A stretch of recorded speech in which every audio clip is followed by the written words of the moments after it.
नमस्कार, आदाब। आप देख रहे हैं ऑनलाइन न्यूज इंडिया। आपके साथ मैं मोहम्मद अफजल आलम। राष्ट्रपिता महात्मा गांधी ने जो जामिया मिलिया इस्लामिया को लेकर बातें कही थी, उन्होंने कहा था चाहे कुछ भी हो जाए, जामिया मिलिया इस्लामिया बंद नहीं होना चाहिए। अगर पैसे की कमी होगी तो मैं कटोरा लेकर चंदा करूंगा, भीख मांगूंगा। और जमुना लाल बजाज ने जामिया को बनाने के लिए सबसे ज्यादा डोनेशन दिया था। और क्या जामिया मिलिया इस्लामिया का जो आज़ादी में भूमिका था, जो रोल था, जो किरदार था, उसे कमतर किया जा सकता है, उसे नजरअंदाज किया जा सकता है? लेकिन आज कुछ गुंडे मवाली जो पत्रकार का लवादा ओढ़कर जामिया मिलिया इस्लामिया को बदनाम करने पर तुले हैं और ये दिखाने की पूरी शिद्दत से कोशिश कर रहे हैं कि जामिया के जो छात्र हैं वो देशद्रोही है, गद्दार है, जिहादी है। ये सारी बातें सुनने में आ रही है। एक महाशय है जिनका नाम है सुरेश चौहान के। जी हाँ, सुदर्शन न्यूज चैनल के एडिटर इन चीफ है। उन्होंने एक शो बनाया है जामिया मिलिया इस्लामिया को लेकर। हालांकि ये शो अभी पब्लिश नहीं हुआ है, ऑन एयर नहीं हुआ है, लेकिन उसका टीजर जरूर आ गया है। सबसे पहले मैं चाहूंगा कि उसका टीजर देखिए, फिर उसके बाद सारी कहानी, सारी बातें बनाऊंगा कि ये कितना भड़काऊ ट्वीट और कितना भड़काऊ टीजर है। और इसको लेकर देश में हंगामा खड़ा हो गया। यहाँ तक कि आईपीएस एसोसिएशन ने भी पहली बार होगा शायद कि उन्होंने भी सवाल खड़ा किया है इस टीजर पर। आप एक झलक पहले वो टीजर देखिए। सरकारी नौकरशाही में मुसलमानों के घुसपैठ पर बड़ा खुलासा। आखिर अचानक मुसलमान आईपीएस आईएएस में कैसे बढ़ गए? सबसे कठिन परीक्षा में सबसे ज्यादा मार्क्स और सबसे ज्यादा संख्या में पास होने का क्या है राज? सोचिए, जामिया के जिहादी अगर आपके जिलाधिकारी और हर मंत्रालय में सचिव होंगे तो क्या होगा? लोकतंत्र के सबसे महत्वपूर्ण स्तंभ कार्यपालिका पर कब्जे का पर्दाफाश। देखिए, नौकरशाही जिहाद पर हमारा महाअभियान शुक्रवार 28 अगस्त रात 8 बजे से बिंदास बोल में मेरे साथ। जी हाँ, तो देखा आपने, शायद आपने इससे पहले ये तो सुना होगा जमीन जिहाद, लब जिहाद, लेकिन एक नया जिहाद आ गया है, यूपीएससी जिहाद, ब्यूरोक्रेसी जिहाद और नौकरशाही जिहाद। और जामिया मिलिया इस्लामिया के छात्रों पर सीधे सीधे सवाल खड़ा किया गया है। और ना केवल जामिया मिलिया इस्लामिया के छात्रों पर, बल्कि देश की सबसे बड़ी और सबसे कठिन एग्जाम लेने वाली संस्था यूपीएससी पर भी सवाल खड़ा किया गया है। और उन पर भी सवाल खड़ा कर दिया गया है कि क्या आप धर्म के आधार पर लड़कों को लेते हैं? ये सुरेश चौहान के ने इस तरीके का आरोप लगाया है। उन्होंने सीधे सीधे ये कह दिया है कि जामिया मिलिया इस्लामिया के छात्र आखिर कैसे वो जिहादी, जो जामिया के छात्रों से जिहादी कह रहे हैं, वो कैसे यूपीएससी में क्वालिफाई कर रहे हैं और कैसे यहाँ तक पहुँच रहे हैं और तादाद उनकी कैसे बढ़ती जा रही है। अब यहाँ तक कि उनके बयान को लेकर ना केवल जामिया मिलिया इस्लामिया के छात्र बल्कि आईपीएस एसोसिएशन ने भी मांग की है कि इस पर जरूर कड़ी से कड़ी कार्रवाई होनी चाहिए। और साथ ही इसके अलावा तहसीन पुनेवाला ने एनबीए न्यूज ब्रॉडकास्ट एसोसिएशन में भी अभी कंप्लेन किया है, शिकायत दर्ज की है और उस पर कड़ी और सख्त आपत्ति दर्ज कराई है। और साथ ही सुप्रीम कोर्ट के एक वरिष्ठ वकील एहतसाम हाशमी ने भी इस पर आपत्ति दर्ज कराते हुए निजामुद्दीन पुलिस स्टेशन में केस दर्ज कराया है। जी हाँ, अब आपको पूरी घटना, पूरी कहानी बताते हैं कि ये महाशय सुरेश चौहान के, जिनका काम है दिन रात समाज में नफरत और जहर बोलना। आप इनका शो ही देखकर हमेशा समझ जाते होंगे, इनको हरे रंग से भी तकलीफ हो जाती है, कई शो देखा होगा। लेकिन अब सवाल खड़ा ये होता है कि हमारे जो राजनीतिक पार्टियां हैं, खासकर जो रूलिंग पार्टी है और जो हमारी सुप्रीम कोर्ट है, क्या उन्हें खुद से स्वतः संज्ञान नहीं लेना चाहिए?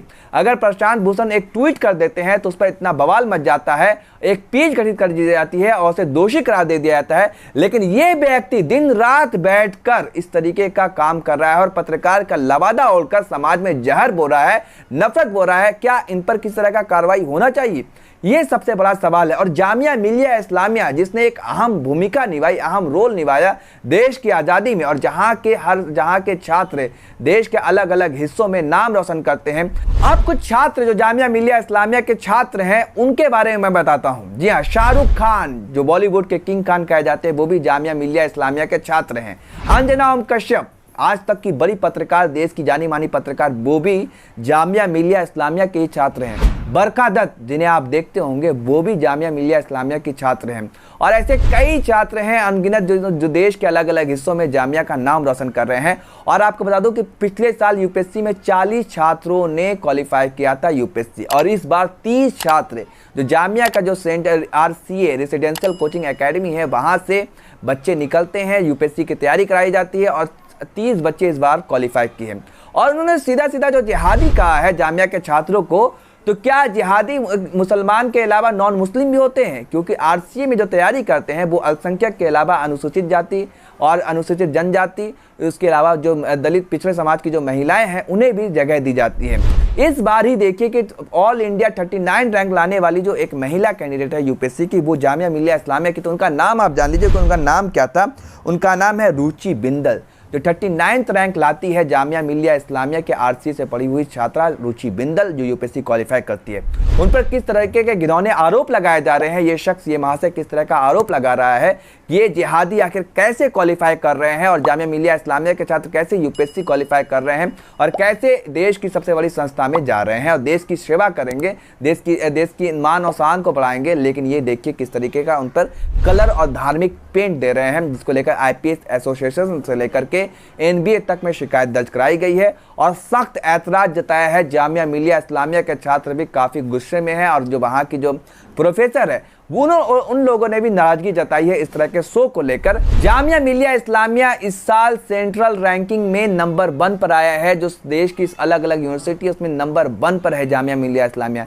और उस यूनिवर्सिटी के बारे में इस तरह का शो बनाना, इस तरह का प्रोग्राम बनाना, हालांकि ये प्रोग्राम फ्राइडे के दिन ऑन एयर होना है और अभी ऑन एयर नहीं हुआ है और इसको लेकर अब जो है हंगामा खड़ा हो गया है और लोग ट्विटर पे सवाल पूछ रहे हैं। और इस जो गंदी मानसिकता के और भड़काऊ मानसिकता के जो महाशय है सुरेश चौहान के, जो पत्रकार का लवादा ओढ़कर गुंडई कर रहे हैं और देश का माहौल खराब करना चाहते हैं, उसको लेकर देश की बड़ी बड़ी महाशक्तियों ने भी आपत्ति दर्ज कराई है और कई जाने माने एक्टिविस्ट ने भी इन पर आरोप लगाया है और इनकी गिरफ्तारी की मांग की है कि ऐसा शख्स जो देश की एक जानी मानी यूनिवर्सिटी है, जहां से आज़ादी की बिगुल फेंकी गई थी और जहां से जामिया मिलिया इस्लामिया के छात्रों ने आज़ादी में बढ़ चढ़ के हिस्सा लिया था, उस यूनिवर्सिटी को इस तरीके से बुलाना, इस तरीके से पुकारना क्या कितना उचित है? ये सबसे बड़ा सवाल है। आप सब भी इस वीडियो को ज़्यादा से ज़्यादा लोगों तक शेयर कीजिए ताकि ये सुरेश चौहान के नफरत फैलाने वाला, जहर उगलने वाला जेल के अंदर जा सके और हमारे देश के सामने एक मिसाल कायम हो सके। जो हमारे जो गृह मंत्री है, जो नज़ीर पेश करते हैं,